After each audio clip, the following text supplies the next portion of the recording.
నమో మహద్భ్యో ఋషిభ్యో గురుభ్యో నమః.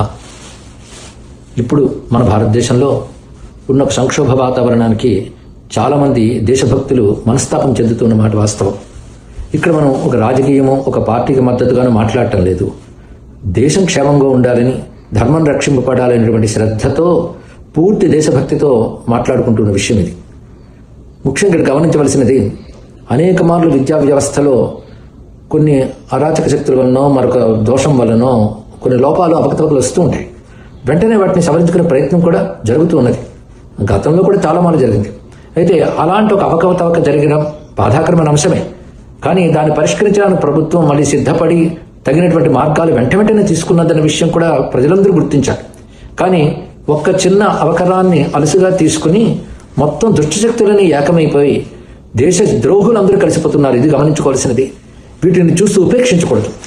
వాళ్ళు ఈ తీవ్రతలో ఎంత దూరం పెడుతున్నారంటే ప్రభుత్వాన్ని పతనం చేయాలని, దేశాన్ని అస్థిరపరచాలని, దేశ భద్రతకి ముప్పు తేవడానికి కూడా సిద్ధపడిపోతున్నారు. ఆ పదవీ లాలస అనేటువంటి ఒక తీవ్రమైన రాక్షస లక్షణం చేత వాళ్ళు ఎలాంటి దుష్టత్వానికైనా సిద్ధపడిపోతున్నారు.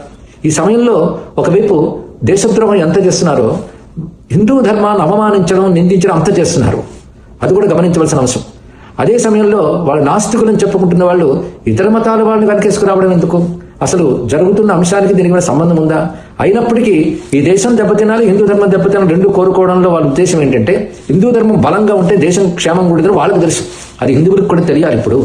కనుకనే అన్ని మతాలని గౌరవించేటువంటి హిందువులు ఇప్పుడు ఒకటి కావాలి, దేశభక్తులందరూ ఏకం కావాలి, మతాలతో సంబంధం లేకుండా. ఎందుకంటే మనం ఒక దశాబ్ద కాలం పైనుంచి చూస్తూ ఉన్నాం ఈ దేశంలో అభివృద్ధిని. సామాన్యులకు కూడాను అన్ని రకాల సౌకర్యాలు అందుతున్న పరిస్థితిని, అన్ని రంగాల్లోనూ ముఖ్యంగా యువత విద్యావకాశాలు, ఉద్యోగావకాశాలు, ఆర్థిక అభ్యున్నతి, వీటి విషయంలో ప్రస్తుతం ఉన్నటువంటి పాలన ఎంత గొప్ప కృషి చేస్తుందో అందరం చూస్తున్నాం, వాటి అనుభవాలు పొందుతూ ఉన్నాం. అయినప్పటికీ కూడాను ఒక ఆవేశం, ఒక ఉన్మాదం, వాటిని రెచ్చగొట్టే దుష్టశక్తులు, వీటి ప్రభావం చాలా తీవ్రంగా ఉంది.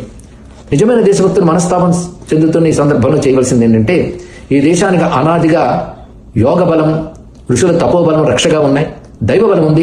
ఎందుకంటే ఆసేతు సీతాతలం దివ్యత్వం కలిగిన దేశం మనది.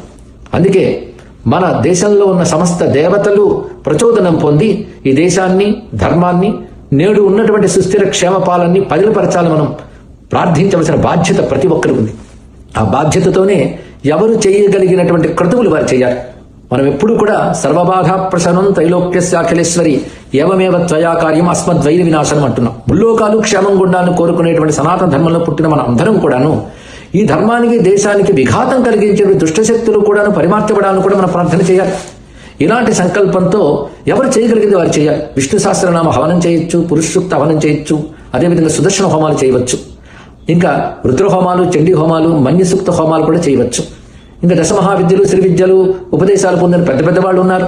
చండీ హోమాలు చేసేటువంటి గొప్ప గొప్ప ఉపాసకులు కూడా ఉన్నారు. వారందరూ ఏదో వ్యక్తి కోసమో, కుటుంబం కోసమో, మరి లబ్ధి కోసమో ఇంతవరకు హోమాలు చేసి ఉండవచ్చు గాక. కానీ ప్రతి హిందువు, ప్రతి భారతీయుడు క్షేమంగా ఉండాలి అంటే ప్రస్తుతం తమ యొక్క మంత్రశక్తిని, ఉపాసనా శక్తిని, యజ్ఞం చేయగలిగే ప్రతిభని వినియోగించవలసిన బాధ్యత ఉన్నది. అందుకే ప్రతి ఒక్కరూ కూడాను పూనుకొని శీఘ్రమైనంత తొందరగా చక్కగా సంప్రదాయబద్ధంగా ఈ క్రతువులు చేయాలని ప్రార్థిస్తూ, మా వంతుగా వల్లభ గణపతి మందిరం ప్రాంగణంలోను, అలాగే ఋషిపీఠం చారిటబుల్ ట్రస్ట్ ద్వారాను కూడాను వివిధ ప్రాంతాల్లో చేయగలిగిన హోమాలు చేస్తున్నాం. అలాగే ప్రవచనాలు వింటూ, గ్రంథాలు చదువుతూ అభిమానం ఏర్పరచుకున్న వారందరూ కూడా వారి వారి ఊర్లలో సంప్రదాయబద్ధంగా ఈ క్రతువులు చేసి ప్రస్తుతం దేశాన్ని రక్షించాలి. బుద్ధింకలుగా మారిపోయి దేశానికి పీడ కలిగిస్తున్నటువంటి దుష్టశక్తులు ఉన్నాయో, అసలు ఈ సమస్యలతో సంబంధం లేనటువంటి విదేశీ శత్రు కూటమి కూడా కలిసిపోయి వాటి వైపు ఉన్నది అంటే మనం గమనించాలి, గ్రహించాలి, దాని ప్రకారం స్పందించాలి. ఇది మన బాధ్యత. తప్పకుండా సకల దేవతాత్మికైన పరాశక్తి ఆ జగన్మాత దుర్గాంబిక సనాతన ధర్మాన్ని, భారతదేశాన్ని, సుస్థిరమైన పాలనని పరిరక్షిస్తుంది, అందులో సందేహం లేదు. అలాగే రకరకాల దురుద్దేశాలతో, దురాశలతో ఏకమవుతున్నటువంటి దుష్టశక్తులన్నీ కూడా అతి శీఘ్రంగా పలాయనం చెత్తగిస్తానన్న సందేహం లేదు. సర్వం శ్రీ జగన్మాతృ చరణారవిందార్పణమస్తు. నమో దేవ్యై మహాదేవ్యై శివాయై సతతం నమః. నమ ప్రకృత్యై భద్రాయై నియతాః ప్రణతాస్మతాం. సర్వమంగళ మాంగళ్యే శివే సర్వార్థ సాధికే శరణ్యే త్రయంబకే గౌరీ నారాయణి నమోస్తుతే. మన ఛానల్ని కొత్తగా చూస్తున్నట్లయితే కనుక లైక్ చేయండి, షేర్ చేయండి, సబ్స్క్రైబ్ చేసి పెట్టుకొని పక్కనే ఉన్న బెల్ ఐకాన్ని క్లిక్ చేయండి. నేను వీడియో అప్లోడ్ చేయగానే మీ దాకా నోటిఫికేషన్ రావాలి అంటే తప్పనిసరి. మన ఛానల్లో వచ్చేది ఆధ్యాత్మికమైన, విలువైన, అమూల్యమైన ధర్మానికి సంబంధించిన మాటలు కనుక ప్రతి ఒక్కరి ధర్మాన్ని రక్షించే భాగంలో ప్రతి ఒక్కరు భాగస్వామ్యులు కావాలని కోరుకుంటున్నాను. జై శ్రీరామ్.